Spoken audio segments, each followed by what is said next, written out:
to pass the bill so that you can find out what is in it. If you like your doctor, you will be able to keep your doctor. What difference at this point does it make?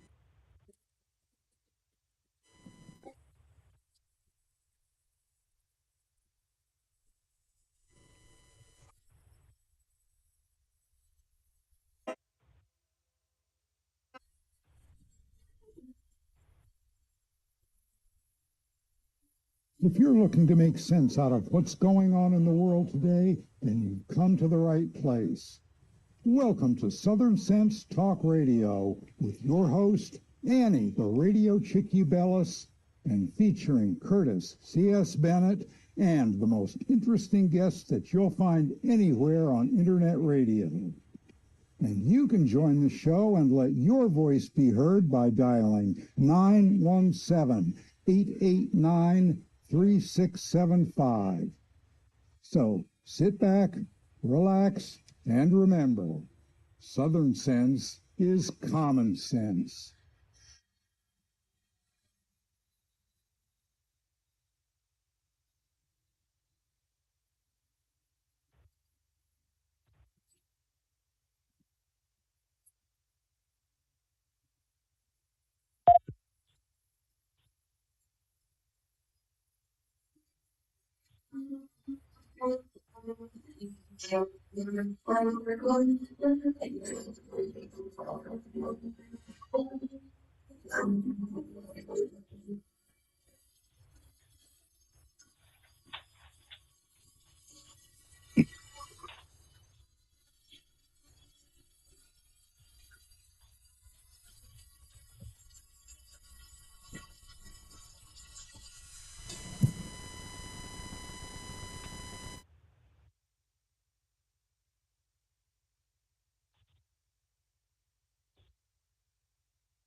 Here we go. I had my mic turned off. Curtis, can you hear me now? Okay, hopefully someone can hear me out there. I had my mic turned off. I apologize for that. So let's start all over again. And welcome to the catastrophe that we call Southern Sense. After 14 years, you think I could get this show started just once, just right. I'm your hostess with the least mostest, the Radio Chick-A-Dee, Annie. And hopefully I've got my co-host, C.S. Bennett, with us. Curtis, are you with us? And I'm getting no sound from Curtis. Okay, Bigfoot says he can hear me, but we are not getting anything from Curtis. So hopefully he can dial back in and get on the air with us. We have been having problems with Blog Talk Radio over the past few weeks. And as I said, at 3 o'clock in the morning, I got a message from them saying they were having technical difficulties, but hopefully everything should be up and working well today.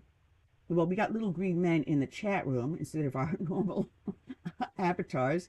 But it's interesting. Can't tell one person from another because you have no idea who's out there and who's in the chat room. Anyway, welcome again back to Southern Sense. We've got ourselves a great show lined up. And this is Curtis telling me that he cannot hear. Well, hopefully Curtis will be able to dial back in. And I forgot to mute my own phone. I mute my mic, but not my telephone. Genius, Annie. Genius. Anyway, We have great guests coming in. Marie Buerkle. She is a former congresswoman and the commissioner of the Consumer Product Safety Commission. We also have Peter C. Earle, who is a senior economist at the AIER. We're going to have great guests on. But let's get ourselves on the show and rolling again. Those that listen to the show know that we start off each and every show with a dedication to a fallen hero. And this show is being dedicated to police officer Jonah Oswald of Fairway Police Department out of Kansas City. I'm not Kansas City, out of Kansas, the state of Kansas. His end of watch was Monday, August 7th of this year. And the first article is from KCTV5 by Gabe Schwartz and Melanie McBride. And they write, a police pursuit for a stolen vehicle that hit a police car started at one quick trip location and ended at another with an officer-involved shooting that killed a suspect and left a Fairway police officer with critical injuries. The Lenexa Police Department said at about 7:30 a.m. that Sunday, a stolen vehicle call came in, dispatching officers to the quick trip located at 95th Street and I-35. Officers located that car, and the suspect struck one of the LPD patrol cars in the stolen vehicle. It doesn't matter the type of call, the nature of the call. I mean, any time there is shots fired. It's a very tragic thing, said Lenexa police spokesperson Danny Chavez. Despite what many people think, we don't put on the badge every day looking to get into that type of an encounter. Police said they pursued the suspect northbound on I-35 highway until the suspect wound up at the Quick Trip on Lamar Avenue. Fairway Chief of Police J.P. Thurlow issued a statement via email in regard to the officer that was shot. He wrote, as you are aware, one of our police officers was shot and critically wounded this morning while trying to make an arrest in a neighboring community. Upon hearing the call for assistance, our officer courageously and without hesitation responded to help.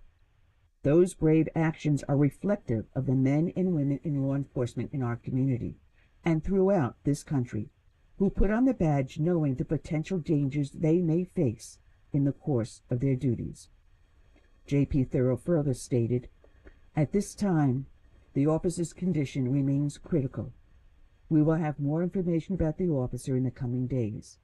Tonight, I ask for thoughts and prayers for the officer and his family, and request privacy for the officer's family and for the Fairway Police Department. We are grateful for those who have already expressed their support for our department and who will in the days ahead. Gunfire was exchanged between the suspects and law enforcement, and one of the officers was struck. The officer, a member of the Fairway Police Department, was taken to a hospital with critical injuries. He was pronounced dead on Monday. Officers also reported that one of the car theft suspects, 40-year-old Shannon Wayne Marshall of Ashland City, Tennessee, was shot and declared dead. Andrea Renee Colthrin, a 32-year-old from Gottliebville, Tennessee, was arrested and charged with aggravated assault. Also, from the KCTV5 staff, they wrote, a crime scene that left one person dead Sunday in Mission has claimed the life of a police officer. The Fairway Police Department announced on Monday that 29-year-old Fairway Police Department officer Jonah Oswald died from his injuries after he was critically wounded in a shooting Sunday morning. Oswald was a 4-year veteran of the Fairway Police Department. I am brokenhearted at the tragic loss of Officer Jonah Oswald, who made the ultimate sacrifice while carrying out his oath to serve and protect, Fairway Chief of Police J.P. Thurlow said in a statement released Monday night. Officer Oswald was an integral part of our team and made significant contributions to our department and to the Fairway community. We will remember him as a warm-hearted individual whose hard work and passion touched the lives of many. On behalf of the entire Fairway Police Department and the city of Fairway, I extend our deepest sympathies and heartfelt condolences to Officer Oswald's family and friends. We recognize that their loss is immeasurable, and our thoughts and prayers are with them. Oswald leaves behind a wife and 2 young children. According to police, Lenexa officers were made aware of a stolen car at a Quick Trip location at 95th Street and I-35 at about 7:30 a.m. on August 6th. When they arrived, the driver of the stolen vehicle struck a police car and drove off heading north on I-35. The stolen vehicle headed to another Quick Trip location on Lamar Avenue, and 2 occupants ran inside. Multiple law enforcement agencies became involved in the response, including the Kansas Highway Patrol, the Mission Police Department, and the Fairway Police Department. And finally, from kansascity.com by Maddie Gelman. And he writes, a photo of fallen Fairway Police Officer Jonah Oswald was displayed at a vigil at Harmon Park at 7700 Mission Road in Prairie Village. Fairway Police Chief J.P. Earle remembered fallen Officer Jonah Oswald as a loving and, quote, super smart member of the small suburban department as he spoke to a crowd gathered at night in Harmon Park. Jonah's heart radiated, and it radiated through his badge, Earle said. He went on to praise the bravery of Oswald, who was fatally shot when a police chase turned into a shootout at a Johnson County convenience store. The death of the 4-year veteran reverberated far beyond the city of its 4,000 residents, attracting hundreds to a parade and candlelight vigil honoring Oswald and his family. Earle repeatedly referenced the very small community of Fairway, where he said the residents and police force see themselves as one. The city had never had an officer killed in the line of duty before Oswald. We really all love each other, he said, standing in front of the doors that had been removed from a patrol vehicle Oswald had been in about a month ago when it was struck by a suspect following a chase. The suspect had rammed into Oswald's vehicle 3 times. Also on display was a vehicle that Oswald had been in a week ago. That incident struck in the minds of those who had gathered in Harmon Park, many of whom appeared emotional despite not knowing Oswald or being from Fairway.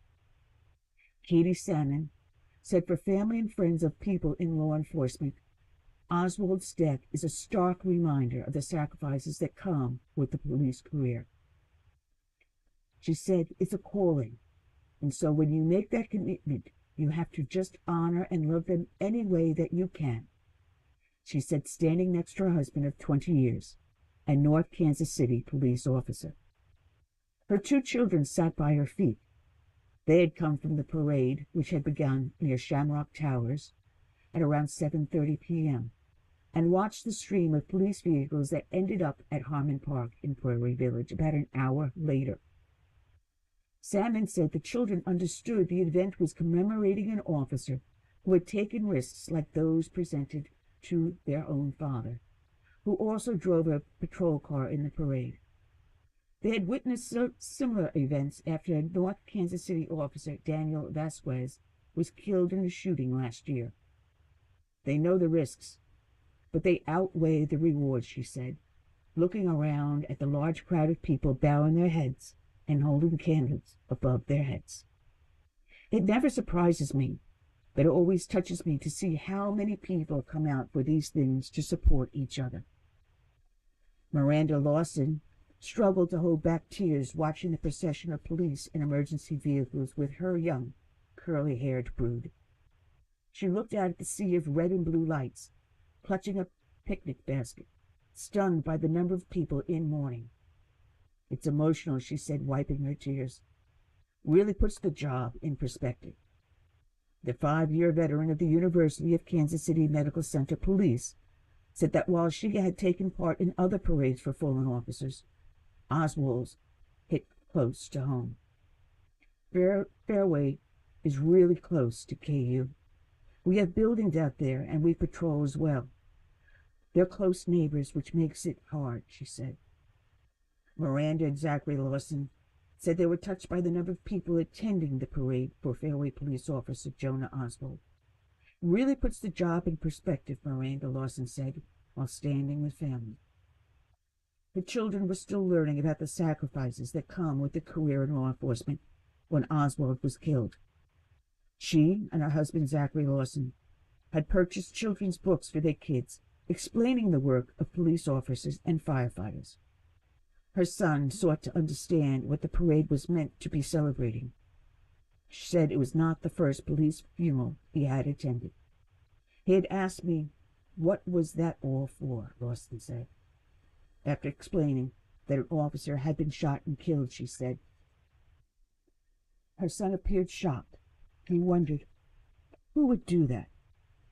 And then I started to cry. I said there are bad people out there. While Lawson said she loves her job and finds it rewarding, Oswald's death has prompted many difficult conversations about the dangers of her work with fellow officers and family. It's all mixed feelings, Zachary Lawson said. It's just part of the daily dinner table talk. Oswald, a 29-year-old husband and father of 2 young children, previously worked with the Buckner Police Department, where officers remembered him for his light-hearted and optimistic personality. He joined the Fairway Police as part of a small, hand-selected group, according to Earle. The department has fewer than 10 officers. Earle said Oswald would often stroll by his office and playfully request more tasks to keep him busy. If he had seen the Saturday parade, Earle said, Oswald would have thought it was, quote, very cool, and made jokes about the people who arrived holding their signs upside down. If anything happened, we'd want Jonah to show up, said Kenneth Johnson, a friend and member of the Fairway Police.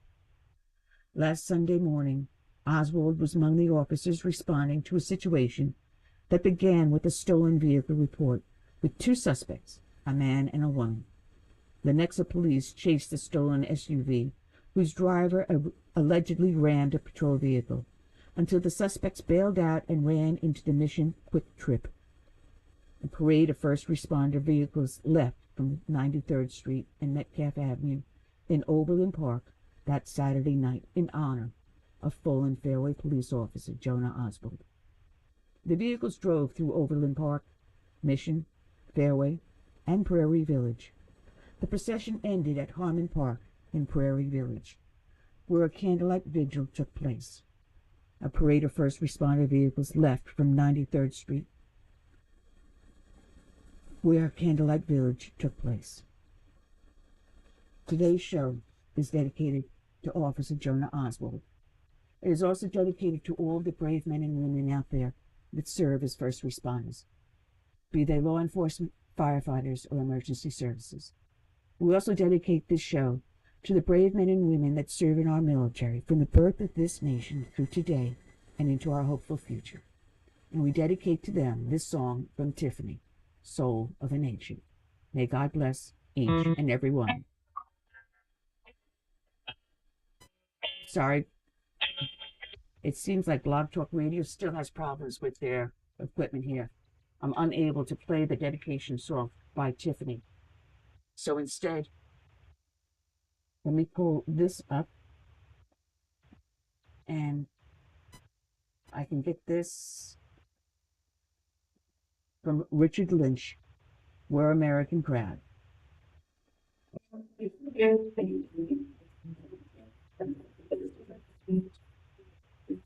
Got American pride. We stand side by side. We talk clear and loud. We're American proud. California to Maine. Our freedom's the same. From the backwoods to the big towns. We're American proud. It's too much rough driving out. They put in the mine. All our farmers and friends whose day never ends. With our soldiers in mind, they leave no one behind. To God, our heads bowed, American proud.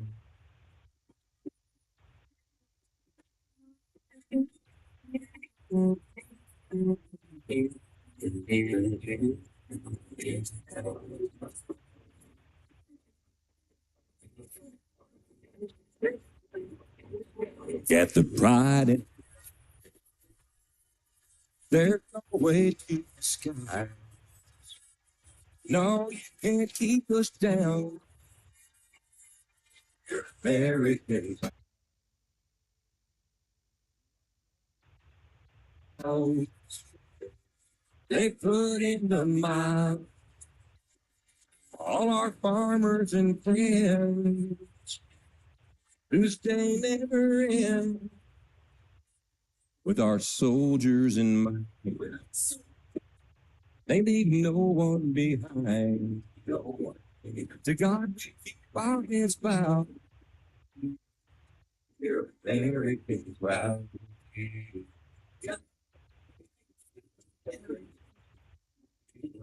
We're American proud. We're American proud.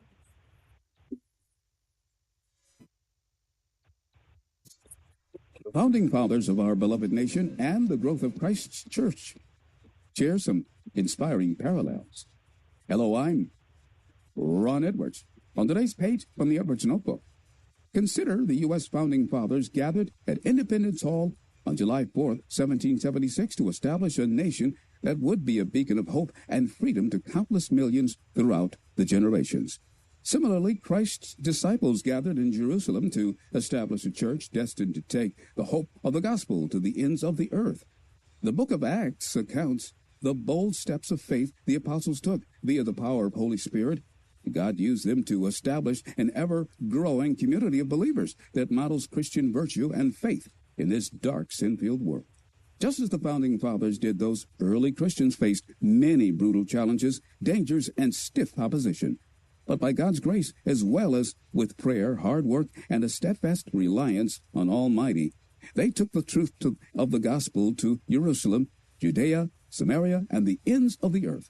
Even today, the gospel of Jesus is the only hope for peace upon which individuals or nations can rely. May we, the people, once again soon reside in a republic under God with liberty and justice for all. I'm Ron Edwards. Check out the ronedwards.com.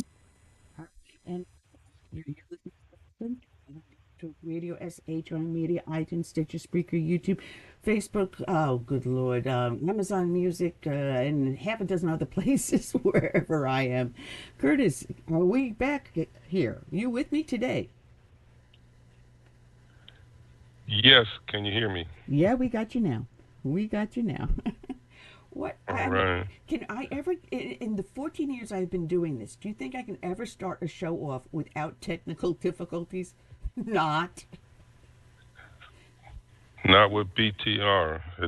It's apparent that they're having some technical issues that I cannot explain why they can't resolve them in a week. I mean, they had this since last week, I believe. Yeah. Well, I have to admit, I did forget to unmute my mic at one point when I started off the show, and I looked down after I'm talking about 2-3 minutes with blank air. So that part, I will admit, that was my fault. Hey, I'm not too proud. But I mean, okay. you can't play any of the audio clips that you upload onto their website. I have to rely on using a second computer to shoot it through my mixer board, and my mixer board is 14 years old, so maybe I may need to have to look at replacing it. But this is crazy. This is absolutely nuts. We definitely have to do something about this. What I have been thinking of, we do have a guest booked for next week, but I'm going to push them over into next year and take an extra week off just to try to work out some of these technical difficulties and try to bypass Blog Talk Radio. I don't know what else to do. I really don't. I mean, they started off with a wonderful platform all those years ago, but they have not kept up with the technology. They haven't maintained the website the way they should. And if you look at the number of people that are broadcasting through BTR, the number is dwindling. So maybe that's the whole thing. They may be going under. I don't know. Oh, yeah. Yeah. Yeah, maybe they don't think it's worth the effort to make these changes. I don't know. Hey, with what I pay a month for subscription fees to these people, you know, I'm not getting my money's worth. That's for damn sure. That is for damn sure.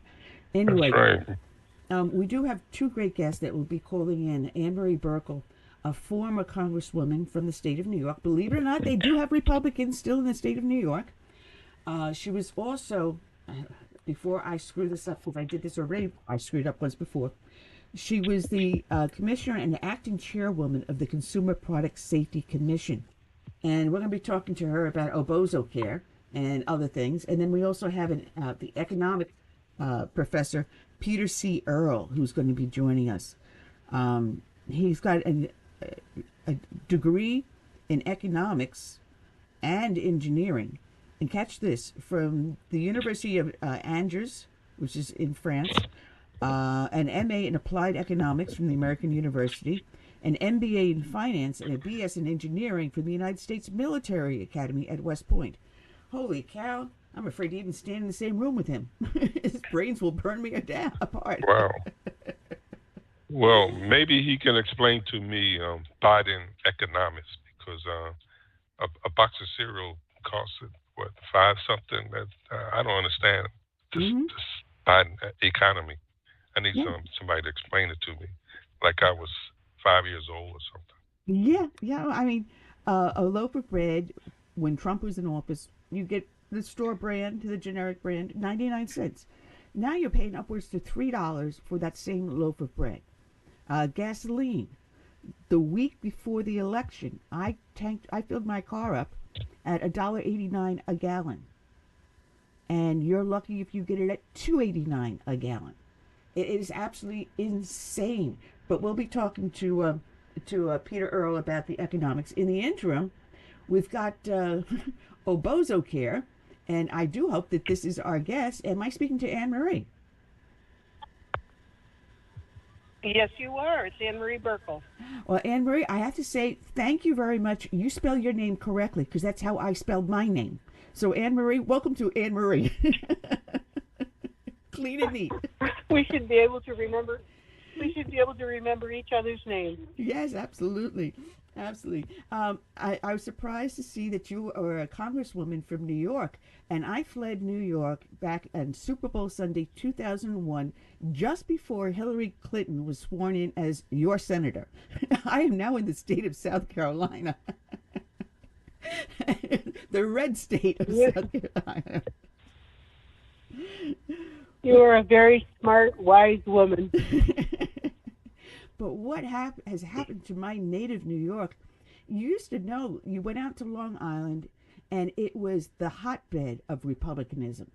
And I can't even recognize it anymore. You go upstate where you're from, and it would be also pure red. But now it's crazy. You have a governor that I don't even know if she's on the same planet, much less the mayor of New York City. Holy moly. Now, I served under Rudy Giuliani, and I wasn't overly pleased with him with some of the things he did, like trying to cut our contract for the police department. But he still did good for the city. I mean, I served under Mayor Dinkins, or we had another name for him, and it was a part of the male anatomy that was less. And that was when the police commissioner was out of town Brown. But oh my word! So I'm harkening back to when the city we worked hard to clean it up, and I can't even recognize New York State anymore. But there's hope. There is hope. I don't know if you saw the Newsmax interview where one of the persons went out onto the street interviewing people in the South Bronx, asking if they support Trump. And she said within 20 minutes, every single person she asked was supporting Trump. Maybe there is hope for the state of New York. Well, I think things have gotten so bad between the president and our state that you think, President Trump knew how to run this country, and we need different leaders to make this country, to get it back on course, because we've steered so far from where we have been. It's just very sad, quite frankly. It's very sad, and it's very frightening to see what's happening both in New York State and on the federal level as well. Yeah, well, and I feel terribly sorry for Rudy Giuliani and what he's gone through, and it's just very unfortunate. He did such a great job cleaning up New York City and helping out, after 9/11. I mean, he just he got that city back on its feet. Yes, he did. Yes, he definitely did do that, and we all worked hard to do that for him. And I got to commend him for that. But what it has turned into, and you would think someone that, as the mayor, was a former police officer, would know better on how to run the city. And it is shameful that when it's a political animal, they don't see the forest for the trees, unfortunately. And that's what we have, a political animal in office there, inside the governor's mansion, inside Gracie Mansion. And that's not what we need, politics. Yeah, it blinds them. It blinds them. It really does. But one of the things that you wanted to talk about is Obamacare. And yes, I read the House bill and the Senate bill before they were married, before Nancy Pelosi said you got to pass it to see what's in it. So if little old tiny little me in the little tiny state of South Carolina had the time to read both bills and see the problems in them, why didn't anyone else? Well, that's a very good question. Unfortunately, I think many of the Republicans did read it, and they knew it wasn't good. They predicted back then that all it would do would be to raise the cost of health care and raise the cost of premiums. And the Democrats had a majority in both the House and the Senate, and they obviously rammed it through on Christmas Eve, just not a good thing. But that's why in the next election cycle, the election was 2010, the Republicans picked up 65 seats because of the Affordable Care Act and a number of other things that the Obama administration had done. And the American people said, yikes, this is too much. We need to reverse course. And they elected the Republicans. And many of us, and I as a former nurse, ran against the Affordable Care Act. I was representing a teaching hospital at the time, and I thought, is not going to be good for the hospital, and it certainly isn't going to be good for patients and healthcare in general. And so that's why I ran, and many of us did. There were 3 nurses in my class, which was amazing, and several doctors, and we all worked together to try to come up with a better solution, healthcare. But sadly, all this many years later, we've never been able to repeal and replace it. No, it's unfortunate. And my mom, she's 91, she lives with me. She's a stroke victim. So she has to have a lot of different types of medication, and it becomes very expensive, especially when you have someone living on Social Security. And about a month ago, I went to renew one of her prescriptions, and it jumped from $139 to $406. Now, why are we having this problem with our medications out there? Why suddenly are these medications, which people need critically to stay alive, suddenly jumping in prices? Is this because of Obamacare, or is it something else in the marketplace? I think it's a combination of both things. First of all, you've got inflation. You've got rampant inflation, and this is the time of year when people go to their health care plans, they re-enroll, they try different plans, and what they've noticed is their premiums have gone up 7% this year. Now, inflation was about 5.8, and wages went up about 5.2. So the American people are hurting, and cost of energy, the cost of fuel for your car, the cost of food. This time of the year, people are aware, they're trying to Christmas shop, everything's more expensive. So you've got the inflation piece. of it. And that's, of course, from printing a lot of money and really devaluing the dollar. And that's, what's come out of this administration. But then beyond that, you've got the Affordable Care Act, the effects of the Affordable Care Act, and then you've got Congress working to even make that worse. And so that's a problem, and it's something that really I have been on a bandwagon for the last several months talking about. Republicans need a health care agenda. They need to address this issue for the American people, because just as you're pointing out with your mom, it's on everyone's mind, and it's something that affects everyone, whether you have an illness in your family or whether you just have a healthy family. Everyone has noticed the cost of health care has just really dramatically increased. Well, there's something else I've seen in the market, because trying to get an appointment to see your doctor, and this is something new that they've been polling. If you hadn't seen the doctor in the last year, suddenly you're treated as if you're a new patient.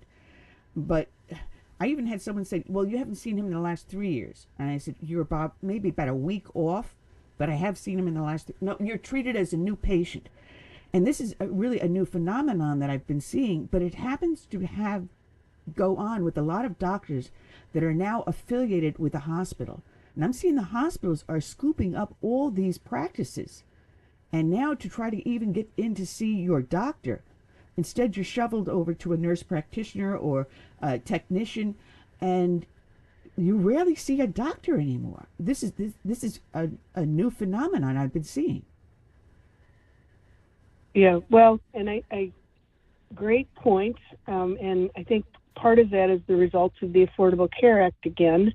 And they promised health care for all, but when you've got reimbursements for family practitioners and pediatricians and internists and, psychology or psychiatry, the not so, I'll call them sexy practices like surgeons and, anesthesia, and the reimbursements for that group, the first group, is very low. So it's a deterrent from getting people to go into those practices, because you can't even, you can't break even if you're taking out huge loans for medical school and then you're making that salary. So that's really the first piece there. It's the Affordable Care Act affected what you're talking about. But then you've raised another really good point, and that point is the fact that right now and over the last several years, hospitals are merging and they're becoming big conglomerates. Now, when I trained many, many years ago, I trained as a nurse, and I trained at St. Joseph's Hospital in Syracuse, New York. Great hospital, neighborhood hospital, about 400 beds, really kind of state-of-the-art for the time. Now, since then, that hospital has been purchased by Trinity Health, so now it's part of an 88-hospital system. And to your point, they're buying up physician practices, and they're working for this Trinity Health, not for themselves. So number one, they have to produce, so it's much more of instead of a fee for service, they are salaried by the hospital, by the healthcare system. But with the hospitals themselves, now that they're such big systems, a lot of things happen. One thing that happens is they have increased leverage when they're negotiating with the insurance company about what they're going to charge for a procedure. And so for a sonogram, say, they can name their price, and the healthcare plan says, well, that's high. And they say, well, if you want your patients, the members who participate in your plan, to be able to get a sonogram in this geographic area, that's what you got to pay. So that piece is driving up. They have a lot more leverage than they used to be when they were a standalone hospital. The other thing is we're seeing is you go in and you see your physician who works for this practice, and it's called dishonest billing. And you go in and you see your physician, and in your mind, I've visited my physician. I've had an appointment with him. But the hospital then bills the insurance company for the hospital rate, not the physician rate. And the hospital rate is always much higher. And so that's a practice called dishonest billing, and it really is something Congress can address. They should be addressing it right now. And as a matter of fact, Congressman Hearn from Oklahoma introduced legislation to deal with this dishonest billing and to make sure there's far more transparency with how hospitals bill, how they treat, and all of that. because, as you point out, hospitals are the main driver of the increase in healthcare costs, and it's the mergers and acquisitions which leads to more waste, fraud, and abuse because they're bigger systems now. It's this dishonest billing, and so that's one of the biggest drivers of the cost of healthcare. It is so frustrating, though, because now I grew up in an era, I'm not too much younger than you are, in an era where you went over to your family doctor. He worked out of his house. It was like $35 a visit. And if you didn't have the cash on you, hey, listen, pay me $5 a month and you'll work it off. No big deal. You can't do that now with any doctor visit. You have to pay in front. You have to give them their copay in front or whatever. What happens to a person that can't afford that? And if, God forbid, you don't have insurance, it's impossible. The only thing they tell you to do is go to the emergency room, because all emergency rooms must admit you. They must see you. Well, that's the federal law.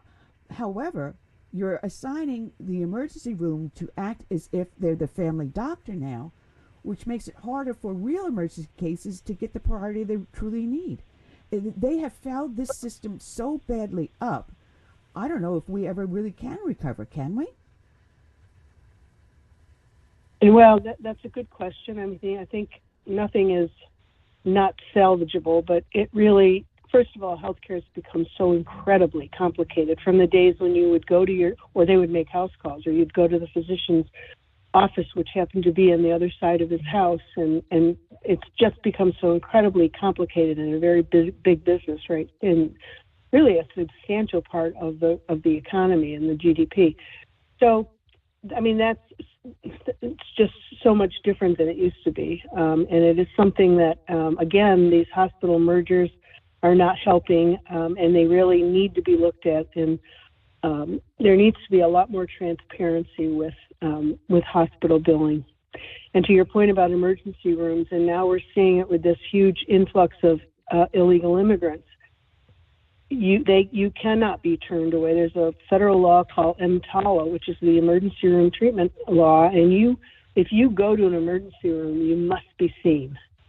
And so that's what's happening. Emergency rooms are becoming a primary care situation, and people are going there for their ordinary care, which obviously affects those who are in a true emergency crisis and they need emergency room care. So, it's gotten complicated, and it's not on a good track as we sit here today. Oh, and go ahead. Hey, this is a co-host. Listening to Annie and you two, it kind of reminds me of a movie called Doc Hollywood with Michael J. Fox, where he's on his way to be a big-time doctor in Los Angeles, and he gets stuck in this small town here in Florida, Micanopy, and the difference, the contrast is just so stark, from the big city to how doctors and how they treat, people in the small towns of America. It's just so I don't know. I'm with the VA system now, and the VA has, gotten a lot of pushback and bad press, but I would have to say that they have made significant improvements to the point where your doctor will call you, and it does give you that small town feel when, you're dealing with people who seem like they're really concerned about you, versus like a big city type, environment, medical environment. What are your thoughts on that? Well, there is a problem there, Anne Marie. We're finding now the rural areas are losing the medical staff because they are going towards the hospital systems. So actually, it's a detriment to the rural medical system, right?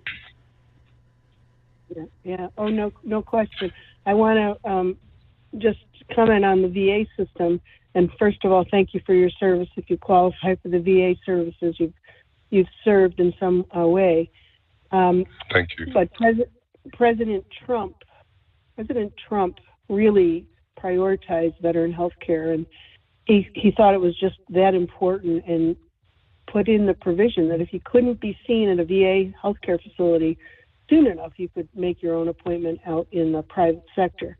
And that is nothing less than the veterans deserve. They need to be seen.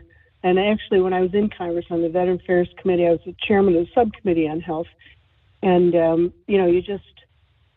the frustrations within that bureaucracy, and that was a bipartisan issue. And it still was difficult to get things done because everyone supported the veterans. No one would ever think to cut or, to take anything away from the veteran services. But it was still difficult to really get things done. But healthcare has changed, and how else to say it. To your point about the physicians and working for the healthcare systems, so now they've got, if you're working for a hospital, that hospital system can say to you, okay, we want you to see 20, 30 patients in a day. It becomes much more like piecework, piecework, is that the right word? Than it is, than going in, fee for service, having that personal relationship with the patient. So much of that is gone. And that's what people feel in healthcare. Not only is it more expensive, but it's less personal. It's, much more difficult. And obviously part of that is because healthcare has really morphed into a very complicated, there are tests and cures and all kinds of medicines that 30 or 40 or 50 years ago didn't exist. So now it's become a very complicated system. And some of that is good, right? We want to be able to have cures and able to treat things that we couldn't treat years ago. But it's still, there are things that Congress can do.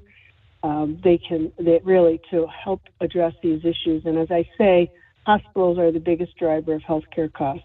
And then followed by drugs. Drugs are another driver of the cost. To your point earlier, Annie, and you go in and you see the drug prices have gone up.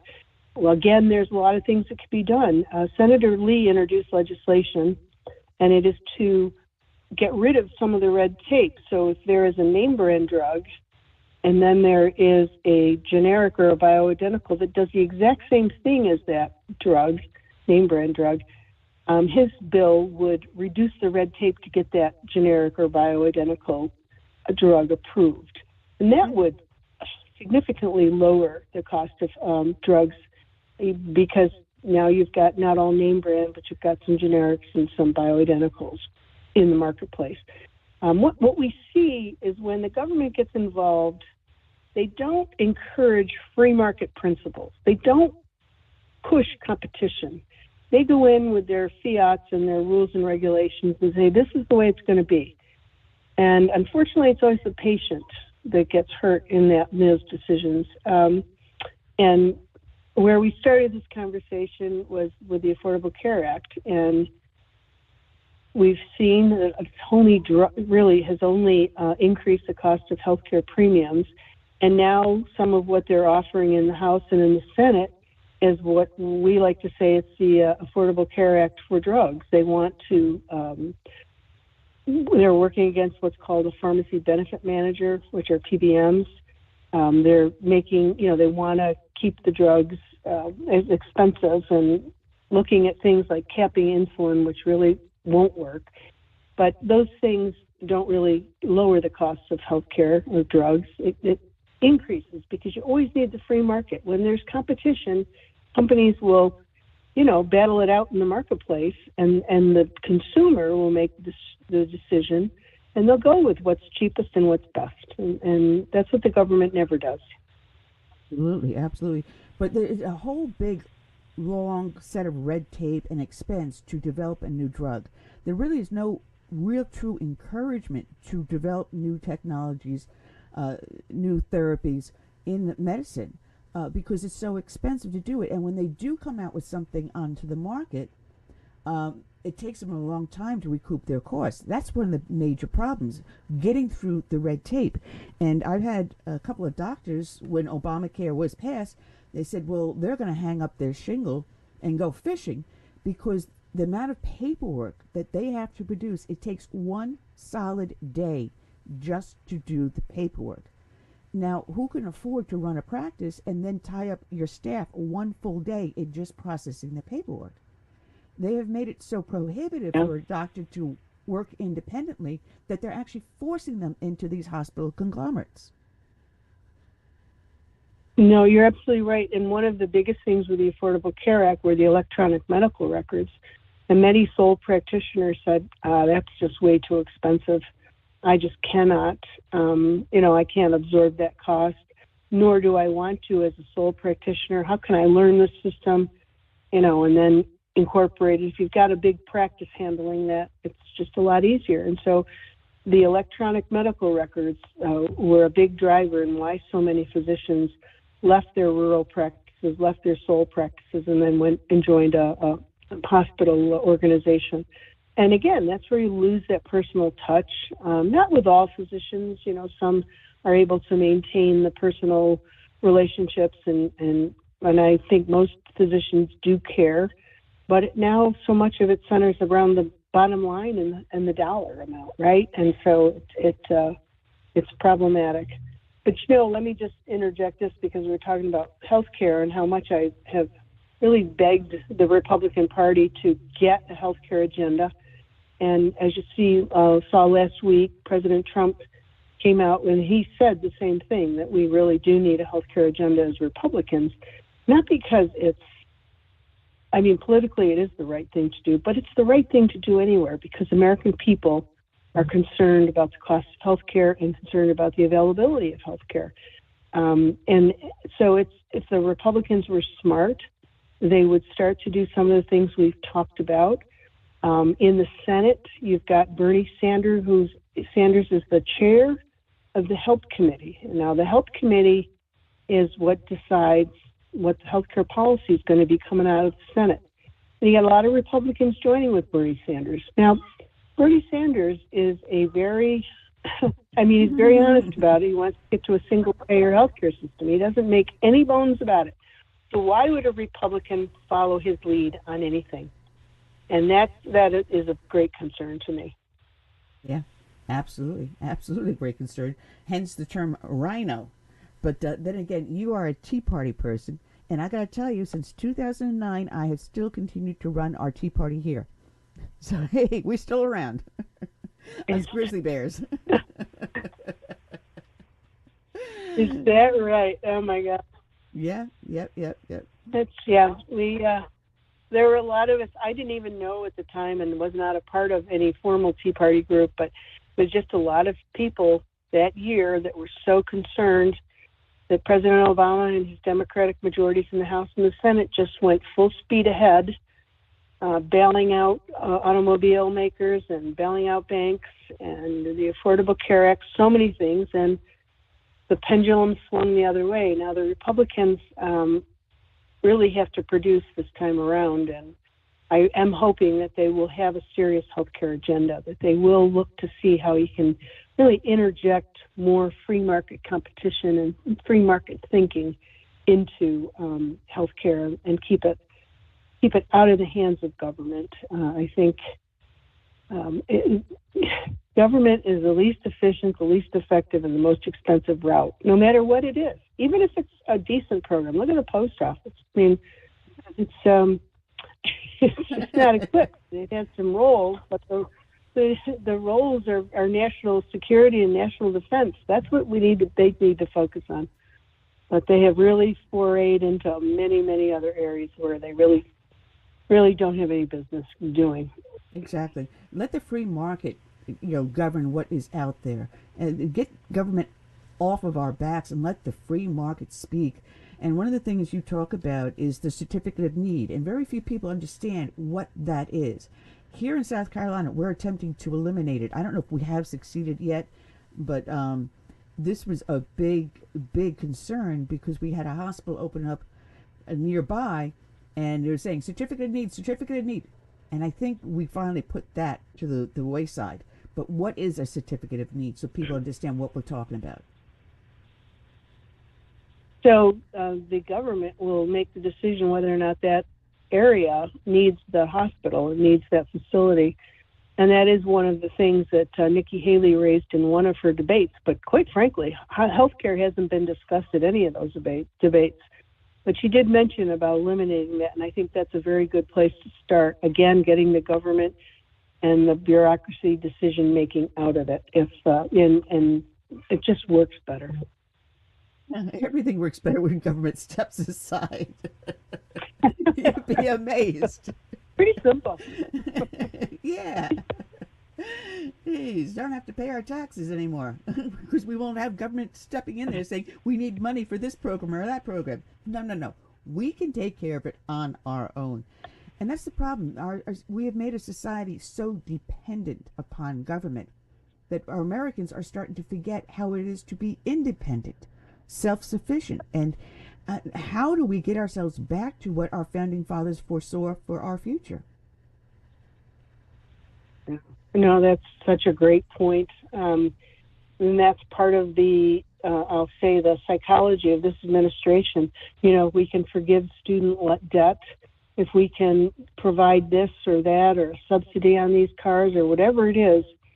You get people in the immigration issue, I think, is very, very important when we talk about this.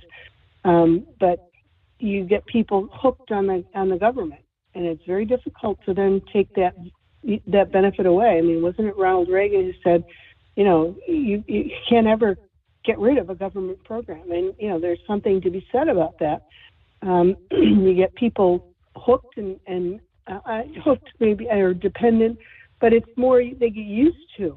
And then when they have to pay their student loan off, they're like incensed. Wow, why wasn't this forgiven by the government? And first of all, government shouldn't be guaranteeing student loans anyway, but that's a different discussion. But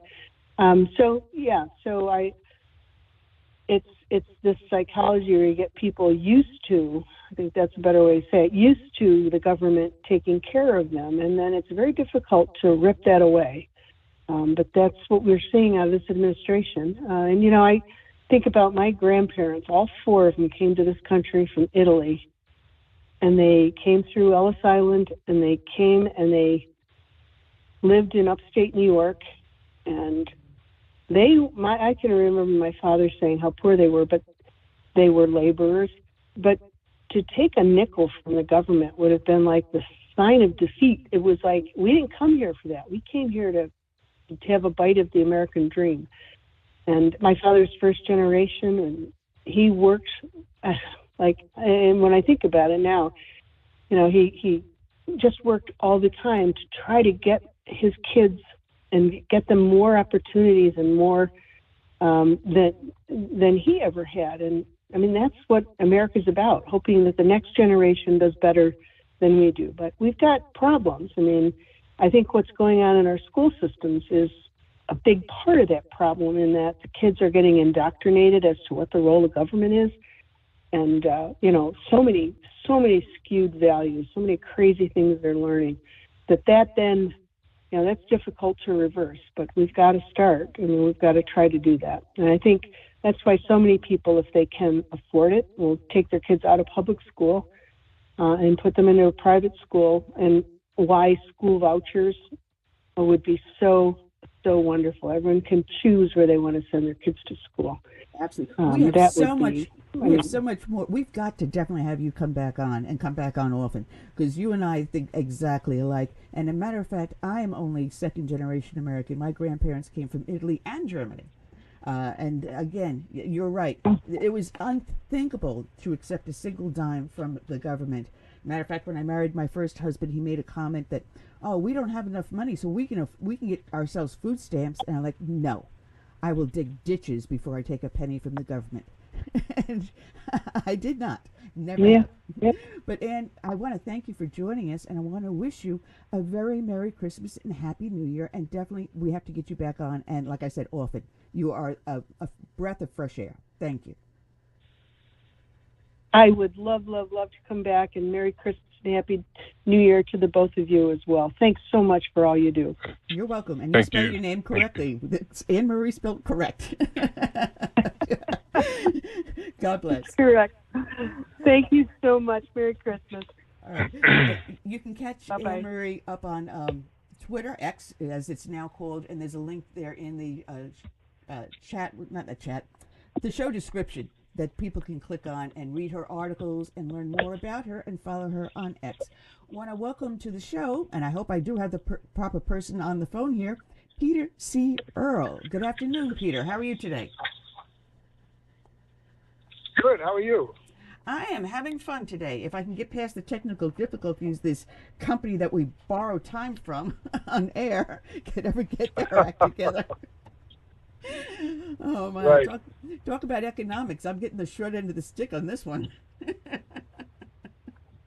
It happens. It happens. It's happened to me a few times too. Yeah. Now, you are by trade an economic genius, I should say. You've got your fingers in a lot of pies, but I was reading an article in National Review, this month's National Review, and it struck a really good chord because a lot of people don't understand economics. They don't understand that it's not just, you're not just talking about only just money, but about all the other things that influence money. And this article was really dead on because it was showing how politics and policies that are put in place actually affects the economics in our neighborhood, our state, our nation, our world. Everything is intertwined very carefully. And once you pull the wrong thread, you can topple a heck of a lot. Like, shall we say we were talking about Obamacare? Yep.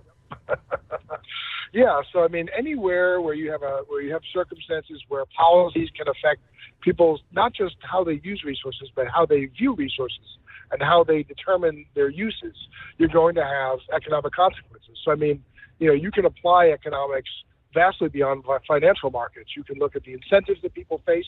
You can look at the competing costs. You can look at opportunity costs. You just mentioned healthcare. I mean, in all these different areas, there are economic consequences. So yeah, I mean, it's a huge and very broad field that covers a large number of, a large section of a large portion of our daily lives. Yeah, and one of the things we have, and I know my co-host is dying to ask this question. We've got President Biden, Sure. President Biden touting his Bidenomics.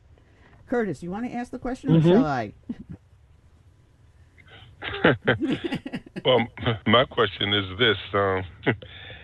I keep hearing how wonderful Biden economics is, but a couple of weeks ago, he just threw up. Purchased a large. He just threw up. a large container of Quaker Oats, and it cost me $9 for one box of Quaker Oats. And I'm thinking, so I can go in the store and buy 10 items, and it'll cost me over $100. How is that supposed to be so wonderful? That's my question. Yeah. Yes, I mean, it's not. I mean, we've had this inflation for the last few years. The inflation we can really blame on the Federal Reserve. The Federal Reserve is the body of government that's responsible for monetary policy, and they're the ones who created trillions upon trillions of dollars early in the pandemic, and then we're slow to recognize that inflation was developing. They call it transitory. But where I would put some blame on the Biden administration is in a few other areas that interact with that inflation to make it even nastier. For one thing, they have created tremendous subsidies through the so-called Inflation Reduction Act, through the CHIPS and Science Act, through misapplications of the Defense Production Act, and also through the tremendous creation of debt. This administration has created over $6.2 trillion worth of debt and record deficits. So all of this stuff coming together are the only, and those are really the only sort of palpable policies that I can see being associated with economics. There's inflation from the Fed, but all these other policies are certainly not helping things. Well, one of the first things Biden did when he came into office, the very first thing he did was shut down our oil industry. And that in itself just was steamrolling the cost of all goods and services. And people fail to realize petrochemicals, there's not a single thing that you interact with during the day outside of stepping outside and breathing the fresh air that does not concern petrochemicals.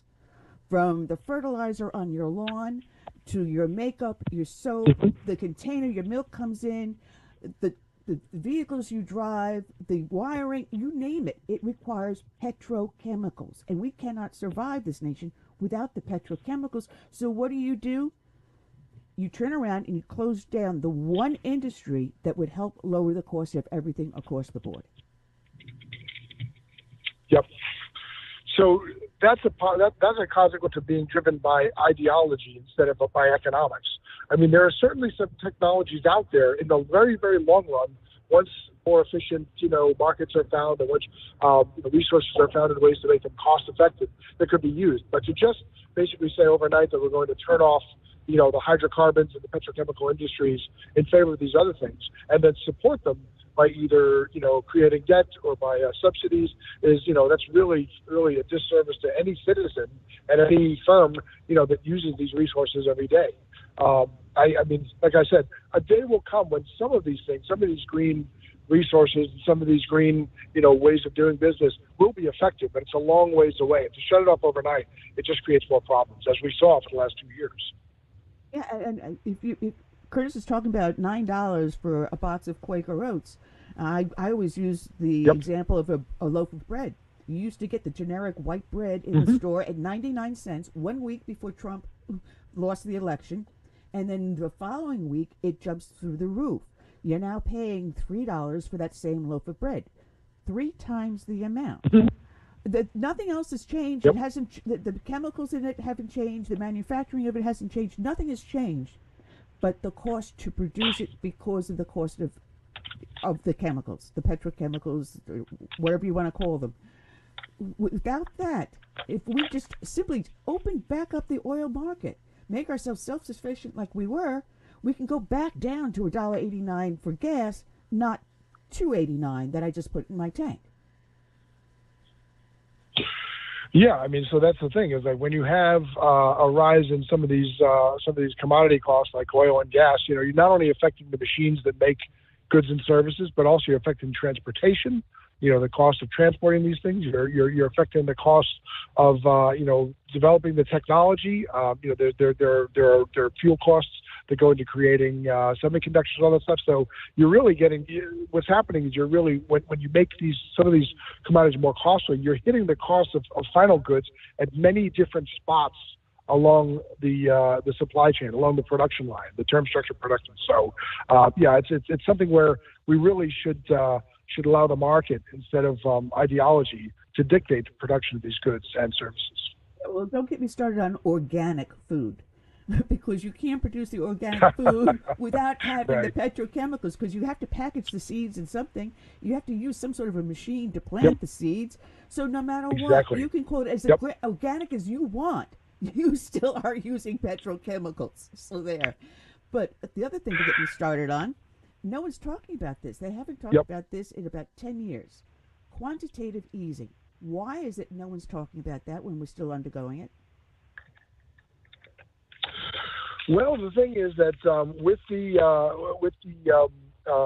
raising of interest rates and with the runoff the Fed balance sheet, we have actually had a quantitative tightening insofar as that we have the money supply shrinking at a rate of about 3. I mean, I know this is a big range, but based upon which measure the money supply you use, it's declining about 3 to 10% annualized. Now, what that does not mean is that we are necessarily getting lower prices. It still takes a while to act. We are actually constricting the money supply, but you still have inflation occurring. I mean, so the difference between 2 and 3% inflation is not prices 1% lower. It means prices increasing by 33% less. So we are still getting an increase in prices, even though we are nominally contracting the money supply right now. And by the way, there's already talk now about the Fed lowering interest rates in January. And when that happens, we will actually, by definition, begin in quantitative easing. So it may be just around the corner. Wow. Because I recently refinanced my house. I didn't get a bad rate. But if it goes down, I may look at that again. But yeah, it could happen. I mean, if the Fed lowers rates, we may get lower mortgage rates. It could happen. That would open up the housing market, too, which would be a benefit because the prices of housing is gone through the roof. But if you can get a lower mortgage rate, you can then afford the higher priced house, which would, a lot of families, that's their end goal, to own their own property. But instead, we have a government that's looking to shove us into these what do they call it? Oh, good Lord, I just had a brain fart. Sustainable communities. Yeah. Sustainable communities. Right. Just shove me into an urban city with smog and dirt and high crime rates, and I'm going to be really happy about that. But then again, they look at the economics of it. It's cheaper to control us if we're in a sustainable environment than if we are in an urban or rural environment. Not urban, rural or suburban environment. It's harder to control us. And that's what it's about. The other thing is we need to bring more supply. Yep. No, I hear you. I mean, the other thing is we need to bring more supply in. There's not enough housing out there. It's one of the issues as well. Not only is it one of the reasons why the costs are so high is not only because we have contractionary monetary policies going on, but also because it's just an issue of supply and demand, and we need to build more houses. And that, by the way, also goes toward a more friendly policy of hydrocarbon creation, because, of course, all these things involve various forms of hydrocarbons. So, yeah, there's a lot of things that need to come together to make things, to bring things back to the way they were in 2019 or 2015 or 2000. Right. One of the things we do have to do also is look at closing the border and addressing this illegal alien problem that we have, because that also will adversely affect our economy and ways that people are not understanding it. You hear the old heartthrob, these poor people, open your hearts to them. However, the economic downturn that we face is going to be staggering. Yeah, I mean, the costs associated with a lot of these welfare policies are they're coming out of debt and they're coming out of money production. And so the thing is that we have states and we have the nation generating these tremendous deficits, and the people who are going to pay for it are going to be people way down the line, my kids and grandkids and so on. So I mean, setting aside all of the issues about immigration and all that are a product of various policies. The cost part is vastly overrun expectations, and something needs to happen with that. I mean, it either has to be financed, or we need to get sort of guest visas or something like that, because it's unsustainable right now. We can't keep on spending this amount. And as we see, occurring in debt markets, there are some traditional buyers of U.S. government debt, of U.S. treasuries, who are starting to pull away from the market because they're worried about our ability to repay. So these things, if we don't decide to tighten up our finances, especially our public finances, they will be tightened up for us. So it'd be better if we did it than if the market did it. Would we as a nation face bankruptcy then? It's certainly conceivable. I mean, we're spending way too much right now. And ultimately, I mean, here's the thing is, if we can't sell our debt, the government will either raise taxes or they'll start to print the money. And both of those will be even worse for American citizens. It's hard to imagine that the government will choose to live within its means as long as it can tax us and print money. But eventually, even those things won't work, because you'll have a people who won't be willing to work. And you'll also have, a dollar which is losing value rapidly. So the issue is that it'll be tremendously painful to reach that point. It would be way better if we could learn to live within our means and to handle these things beforehand, before we have to test all these really sort of scary scenarios arising from taxes and money creation and debt default. Well, one of the things they're going to start doing then, if they do get to that point, is looking to pull back on benefits. Benefits being your Social Security, cutting back on your Medicare. But these are things that you earned. You turned around, the government said, let me hold your money because you're too irresponsible to take care of it yourself. But when you reach a certain age, we're going to give you your money back without interest. And we fall for it. So now they're threatening to take away the money that we earned so that they can fill the gap that they caused. And then in the end, we're getting stuck on both ends. Am I looking at this clearly, or am I looking at it backwards? I mean, no. I mean, that's certainly a possibility. I mean, the system was set up in a way that did not take into account. A lot of the eventualities of a changing population. I mean, it used to be that one person would support one retiree. Now it's something like between 12 and 16 people supporting one retiree. So, between inflation and changing demographics and all of that, the system is probably unsustainable. But I mean, it would be better if, at that point, if the government were to give people the money that they nominally have saved, which they actually don't, it's coming it's coming in through paychecks and going out directly in checks. But to give them some amount and say, here, take this, put in your 401k, and sort of give them their balances rather than just letting it slide down to nothing. Exactly. I had actually one time took a pen to paper and I calculated if I put X amount of dollars aside throughout my entire life up until the age I retired, I would have had in excess of 1.5 million. I could very easily live on that. And I thought about that, and I said, looking at the interest rates that they were at the time, and I said, very easily. So why not encourage people to do that and not rely on the federal government? But, oh, wait a minute, they can't do that because they need the votes, and the votes are tied to the Benjamins, right? Yeah, I mean, the thing is that it's become such a third rail of politics. Nobody dares to talk about it, and nobody will until they're forced to.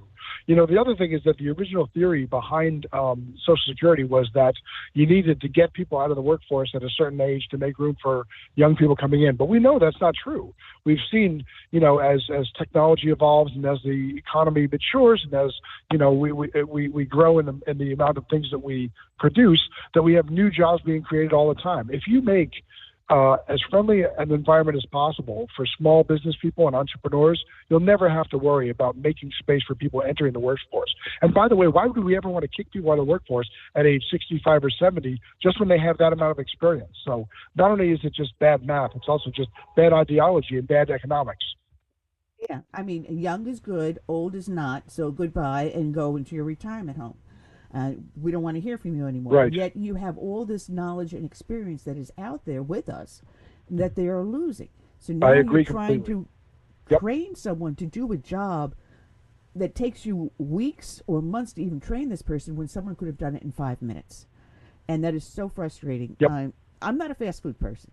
I really have never been, except when I went to college. It's the only thing I could afford. But my husband and I went over to a Taco Bell, or as I call it, Taco Hell, and just trying to order something. No, you got to go over to the kiosk. This machine's not working, so you have to go over it, and you have to punch it in. And it's like, excuse me? You used to walk up to the counter, person take a piece of paper out, write down what your order is, toss it to the back, and then your order comes through. But no. You've got to go and do your own self-service. Well, if I'm going to be doing that, why don't you pay me the salary to do that at the same time? Huh? About that. But this is the world that we're now living in. Yeah, I mean, part of that has to do with the rising, that's tied to inflation. You're going to see a lot more kiosks in the coming months and years because, the costs associated with employing someone and, a lot of the what we call the bullwhip effect in the labor markets have created such that some people, for many people, it was worth more to stay home than to join the workforce. And with prices rising all over the place, the one area that many of these companies, you mentioned fast food companies, but there's others as well. The one area where they control costs is in the headcount. So you will probably wind up seeing more self-help kiosks, more automated machines, automated teller machines, and all that sort of thing over time. For that reason, it's a sorry state of affairs, but it's not, it wasn't created by us. These are all policy-driven things, and in particular, policies related to COVID, which we're going to be living with the effects of for a long time. We are. Matter of fact, when they started touting the $15 minimum wage years ago, my local McDonald's quickly closed down because they had pickets outside, and they were picketing for the $15 an hour minimum wage. And my late husband was still alive as we're driving past looking at the pickets, and I mark my words, within a couple of weeks, he's going to shut his doors, he's going to close it, he's going to retool everything, he's going to automate everything, and half those people will not have a job, which is exactly, he opened up 3 months later, and it's exactly what he did. But what we're looking at, we're facing Isaac Asimov's iRobot. I've been saying this for years. We are now in the stage of iRobot now. we're no longer having a human interaction. It's all now through machines, in robots. Yeah, definitely. Yeah, and I mean, the real sort of maturation of the development of AI is coming at a pretty bad time for unskilled labor, with costs being the way they are, and this the fight for 15 is really a fight for automation. AI is just at the point right now where it can do a lot of the things that even a few years ago it wouldn't have been able to. So, it's a situation that will probably get worse before it gets better. But I try to hope for the best. We all do. I'm looking at the clock. We got only 10 minutes left to the show. Geez, the whole thing is going so fast. There's so much more to talk about. One of my pet peeves. At one point, I had worked for American Express back in the 1980s, and they started a program where they said, well, if you want, you can donate a portion of your paycheck to any one of these charities we recommend. And I looked at the list of charities, and back then ESG was not something was out there. No one even knew what the heck it was. But as I looked at these charities that they were endorsing, only one was conservative and Christian. The rest were all extremely left-leaning. And if I was seeing this some 40-something years ago, it has gone now on steroids, these ESGs. But yet, we invest our money in these companies through the stock market and through our pension plans and whatever else. We have the IRAs. And yet, they are then taking that money that we're trusting to them to invest and give us a good return and putting them into ESGs. And there's not a good return there, is there? It's falling flat on its face.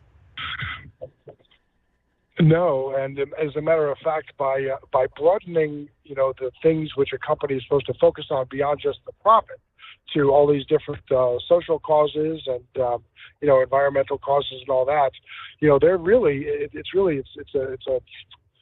it's sleight of hand, because what's happening is a lot of these activist groups are actually putting they're putting their causes on your dollar as a shareholder. They're using your money to try to accomplish their social goals. So, I mean, it's something that should at the very least be frowned upon, if not illegal. But that's what's happening right now, is that, activists are getting to use your money as a shareholder to promote their ends through publicly traded companies. And the returns are suffering. We're seeing that now, that a lot of these firms, they're generating less because they're focusing on things besides being profitable.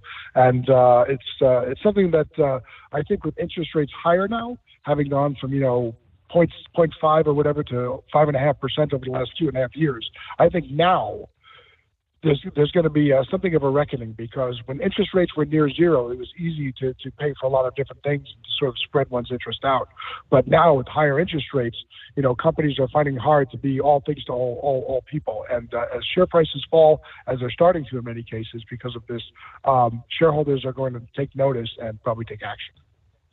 May see then a trend going towards back to savings accounts. Because if you can get more money in a savings account with interest than investing in the stock market, goodbye stock market. We see the problem that Disney is having already. We're seeing the problem with a lot of Hollywood movies that's a great example. Coming out. Hollywood movies have gone so far left, people are not even turning them on anymore. Forget about trying to go onto Netflix, because they're suffering. We're seeing the backlash of we the people. And I think that is the only thing that's going to turn our economy around. The backlash of we the people. Yep. I mean, as long as the market is still going to determine, earnings and all that sort of thing, eventually, these companies have to make some sort of money. And the backlash we've seen in Hollywood, with certain other, entertainment products, with certain goods which have embraced certain causes, is forcing them now, in addition to having realistic interest rates to deal with, again, realistic financing costs, those two things together are forcing them to reconsider how they're spending shareholder money. So it's a painful process. It's going to take time, but I think we'll be getting back to something a little more, in line with historical corporate performance and corporate behavior over the next couple of years. I think it's coming. A little bit more of Milton Friedman. You work with the American Institute for Economic Research. Tell us about that. We've only got about 5 minutes left, so give us a brief what you guys do over there and how you're going to help us regain our republic. Sure. So the American Institute for Economic Research was founded in 1933. We're a nonprofit research organization, and we focus on sound money, personal responsibility, private property, and basically individual liberty. And we were formed in 1933 by a military officer named E.C. Harwood. He was a West Point grad, and he was also, he's a real patriot. And he saw things happening during the New Deal and during the Great Depression. He really worried him. And we've been around since then. We're one of the oldest in America. And I'm an economist there. We have a handful of other economists. We do, there's articles on the website every day. We write papers. We have a lot of books. Those books are available on our site and also on Amazon. And probably most importantly, we do talks in various places. We do a lot of media. You can hear us on the radio sometimes, as we are right now.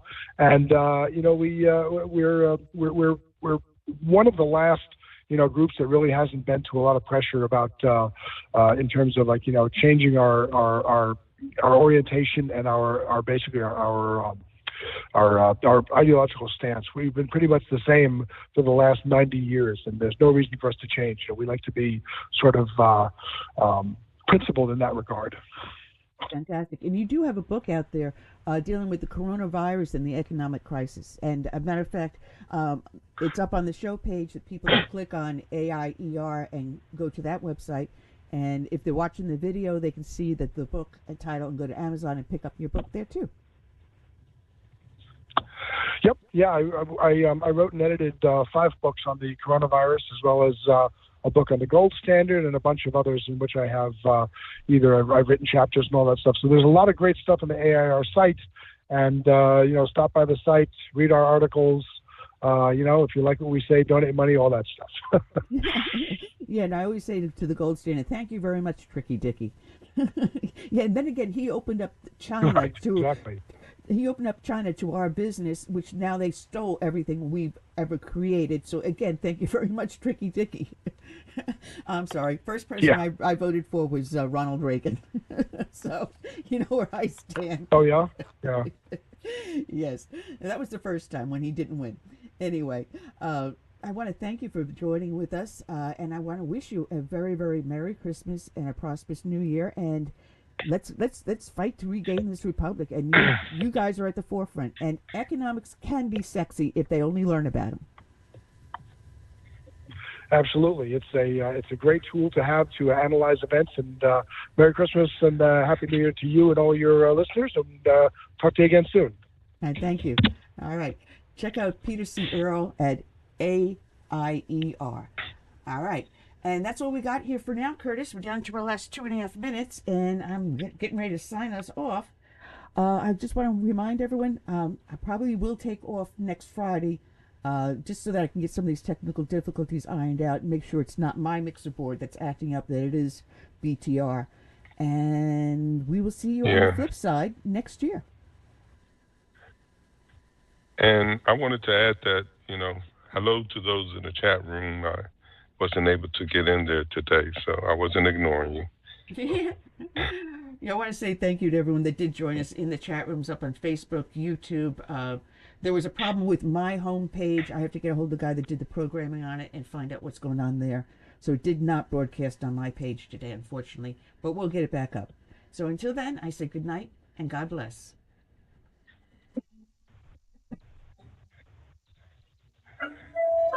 "90 seconds.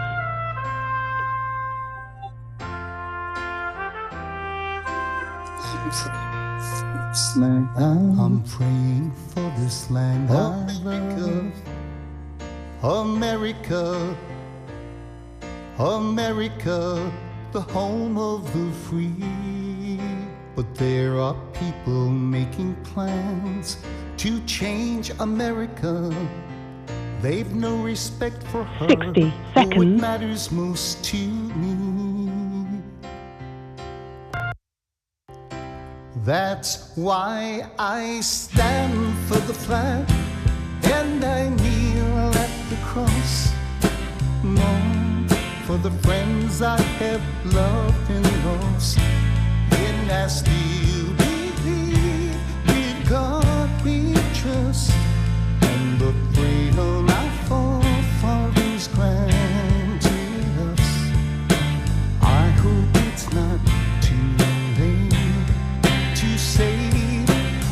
America.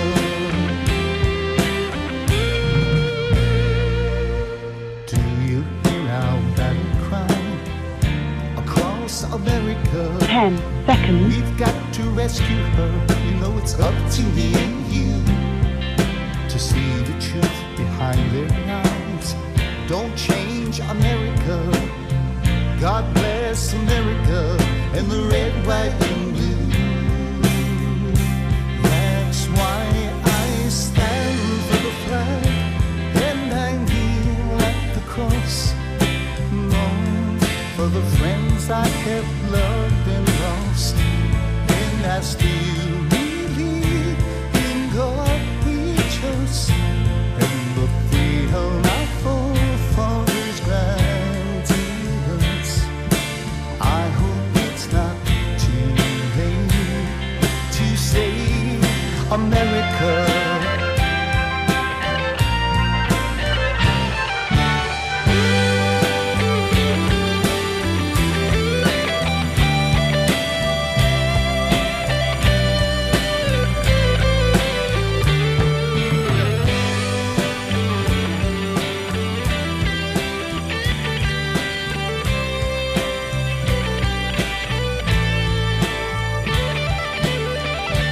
That's why we stand for the flag and we kneel at the cross.